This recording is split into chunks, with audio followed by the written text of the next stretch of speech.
Padres keep making moves to help support all of the future prospects that are allegedly the foundation of this franchise. What's going on, everybody? Christian Pedersen back with another episode filled with nostalgia. Speaking of filled with nostalgia, what's your favorite San Diego thing that's gone? Like a restaurant, or I think of like Kearney Mesa Bowl. Used to bowl there as a kid. Gone now. Drop a comment with that. Before we go any further, though, got to make sure that we give our thank you out to Kalshi. All of today's news is brought to you by Kalshi, and Kalshi is America's largest options trading network, including all things Padres, and we've got you covered right now. If you go use the code Digest MLB when you use the link that we have in the description for signing up, and you trade your first $100, Kalshi will give you $20. It is the smarter way to use not just your Padres knowledge, but whatever you are knowledgeable about. Kalshi has options and opportunities for you to use that knowledge.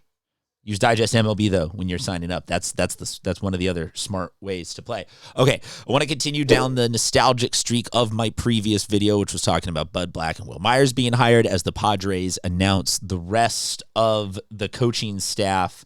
I think there's some we'll show the graphic first before diving into some of the names. And I saw the graphic here pop up along, though, with just kind of as I was scrolling down the Twittersphere, the X sphere, whatever you're going to say.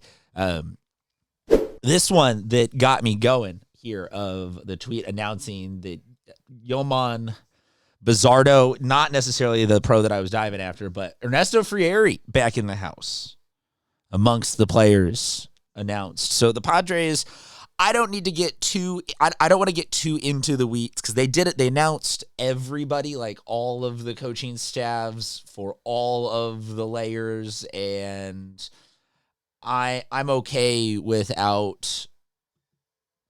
I don't need to bore you all. This is already going to be one of the more boring videos because there's not like actionable information. It's just kind of cool to see. For me, a successful organization is a pie chart with a lot of small slivers from a lot of good people that went into it. So when I see that Ernesto Frieri is back, when I see that Will Myers is back, when I see that Bud Black is back, when I see some of these other names, it just kind of got me going thinking, hey, yes, we need Manny and Fernando and all those guys to perform at their peak, and that should be a noticeable chunk. We're going to also eventually need either to make a move at the deadline for some new pitching to hold down the rotation, and that's going to be out of prospects from the minor league. We're going to need to move on from or over to people because of injuries or streakiness or this, that, or the other. Like, there's just, you don't start and finish the season with the 25 guys that you got. So interesting just to think about who's taking care of the rest of the operation while the main Padres are what's actually on your television screen. The on-field special assistants is the category that I just kind of wanted to play the nostalgia game with you, because guaranteed amongst this list of Scott Cervais, Brian Esposito, Alan Craig, AJ Ellis, Moises Alou, Bud Black, Glenn Hoffman, Trevor Hoffman, Mark Loretta, Hideo Nomo, there has to be something out there that makes you go, oh, you do the Leonardo DiCaprio meme where you're pointing at it going, hey, that's a name I recognize. And I think this is kind of dope. Like, we obviously got Hall of Famers in Trevor Hoffman. We've got former manager types in Bud Black of actual Padres, but we got some other guys that have managed at some other different levels. And giving all of these guys just access to the organization, let's call it, because some of them work more with the major leagues, some of them work more with the minor leagues, some of them shuttling in between, some of them just specifically for, hey, we need you here for relief pitcher or executive signings or anything like that. And I think that this could very easily be a non-factor, but also this could very easily be something like that's a little teeny bit of that pie chart that we look at it and go, hey, can't not prove that we didn't call up all those guys who are ready because of some of these special assistants figuring out how to put people in the right, most advantageous situations, how to coach them up correctly, how to mentor them, how to whatever the verb is that they needed. I thought that was kind of a fun list to go down. And then it kind of led me to part two of this, which was just taking a look at where the Padres at with all the moves that have been made in terms of what is our minor league system now. I showed you Ethan Salas at the beginning because these are the guys that I'll show you top 20 according to baseball right now.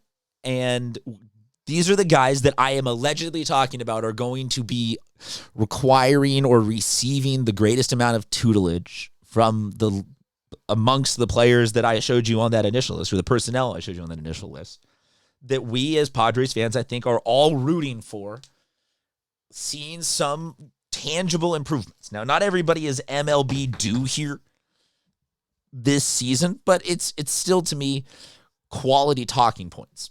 Going down, Ethan Salas, number one there.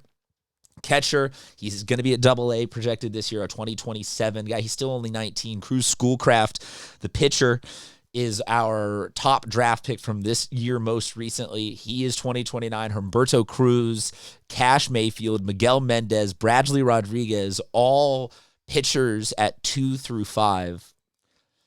Miguel Mendez, Bradley Rodriguez, I think in that prime spot right now to be recipients of beneficial treatment from these guys, because they are in that, like, this is their MLB year, this is their debut year, if not already in that weird loophole where, like, they've pitched enough at the major league level. They're like, no, these are big league. Oh, well, no, technically they're still on the list. And getting those two to be explosive because of time spent with X, Y, or Z, AJ Ellis tutoring them up on how to pitch and approach certain stuff. Maybe it makes them more tradable, or maybe it makes trading Jason Adam more sustainable because these guys, that's what I'm saying. It's just taking an interesting look at some of the plot lines going through into this year.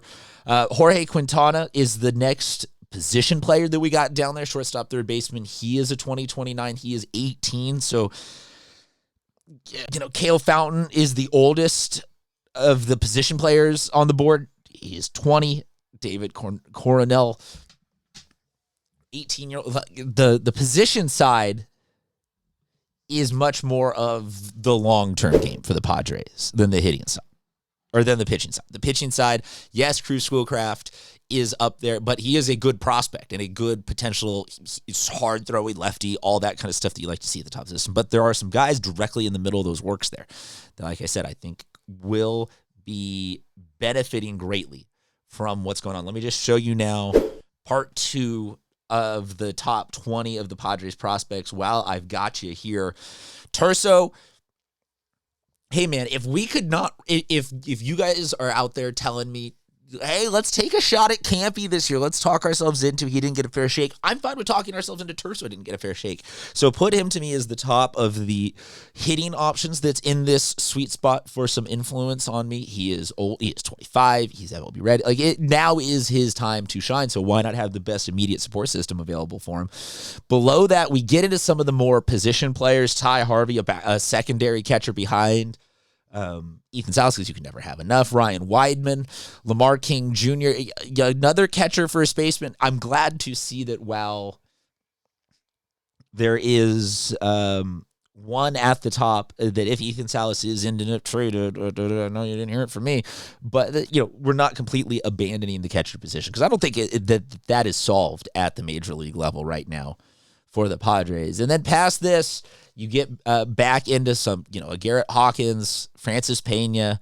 Those are relief pitchers who are at or near to the major league level that could be, if tutored right, grown right, approached right, whatever it is, in some way at least minutely impactful in it. Either they came up for a little stint of they threw 20 innings in the dog days, or they were part of a trade package because they were absolutely tearing it up, or they filled in for, there's a good amount of guys on that cusp. Yes, there's some projects, but also there's some right there of, are they going to be our major leaguers, or are they going to be someone else's major leaguers? But they're going to be major leaguers. So I'm excited to see what that group initially that I showed you, just play it a little, waxing a little nostalgic while we're still counting down the days till P's and C's report. Let me know what you think. Drop a comment.